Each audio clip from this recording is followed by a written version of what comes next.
iniciales de su existencia. La humanidad, que empleó miles de años en consolidarse, corre el riesgo de ser destruida.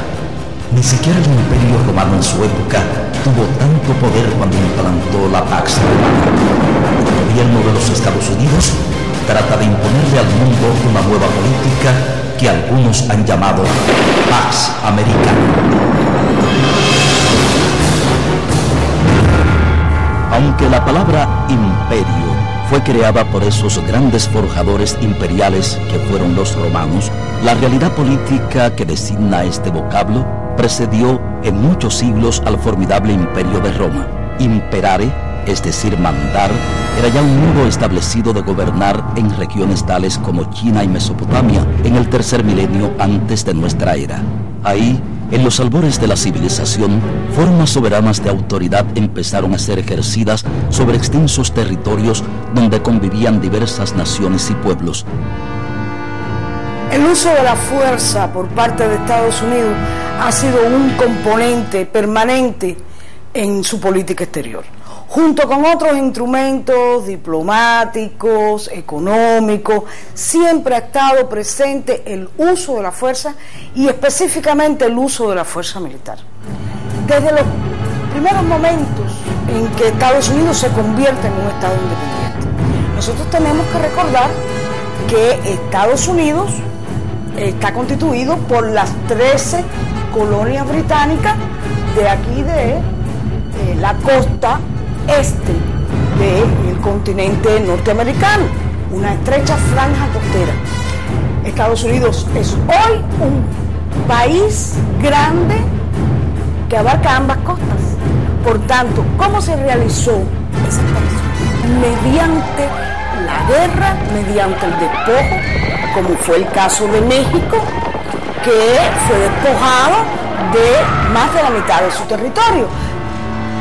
Toda esta parte del suroeste norteamericano pertenecía a México, y a mediados del siglo pasado la guerra contra México permitió a Estados Unidos entrar en posesión de esos territorios. Es decir, que desde los primeros momentos, desde su propia dinámica interna, el uso de la fuerza y el uso de la fuerza militar ha sido parte integrante, importante de la política exterior norteamericana. Ya cuando Estados Unidos pasa a la etapa imperialista, desde el último cuarto del siglo XIX, en los primeros años del siglo XX, era Estados Unidos ya un gigante industrial, junto con su poderío económico, junto con los instrumentos económicos, tratando de buscar ventajas comerciales, ventajas financieras, ventajas de inversiones. Junto con el uso de esos instrumentos se usaba también la fuerza. Es decir, junto con la diplomacia del dólar, tenemos la diplomacia de las cañoneras. Y no hay que recordar nada más que la intervención en Cuba, en la guerra que libraban los cubanos contra el colonialismo español en 1898, pero posteriormente la intervención que logró la separación de Panamá de Colombia en el 1903, después intervenciones en República Dominicana, en Haití, en Nicaragua, en México.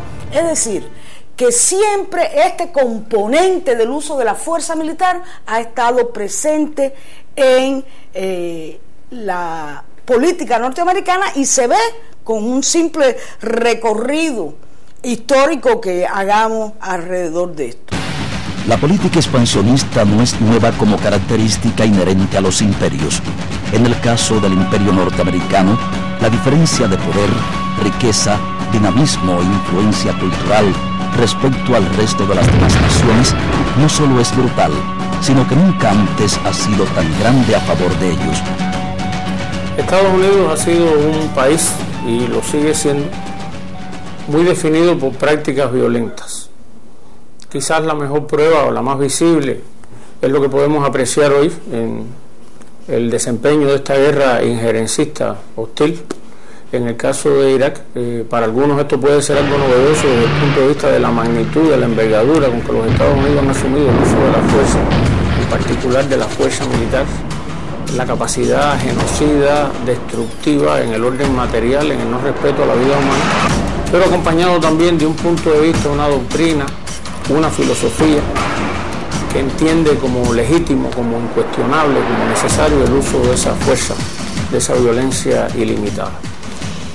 En cierto modo pudiéramos decir que los Estados Unidos, más allá de cierta imagen que trasciende, que nos llega en los medios de comunicación, como un país democrático, donde es posible la expresión de toda una diversidad de maneras de pensar, de criterios ideológicos, de conceptos religiosos, de posiciones políticas, es un país muy elitista, muy excluyente, muy cerrado, y que entre los mecanismos que explican ese cierre se impone esa cierta cultura de la violencia, ese cierto ritual ante el despliegue de acciones duras, excluyentes, contra determinados grupos sociales al interior de esa sociedad, contra determinados países o grupos de países, donde se imponen generalmente elementos muy negativos, como el racismo, como la xenofobia, el rechazo al extranjero, el rechazo a los inmigrantes, como la segregación religiosa, la discriminación en distintas formas, no solamente en la racial, que es la más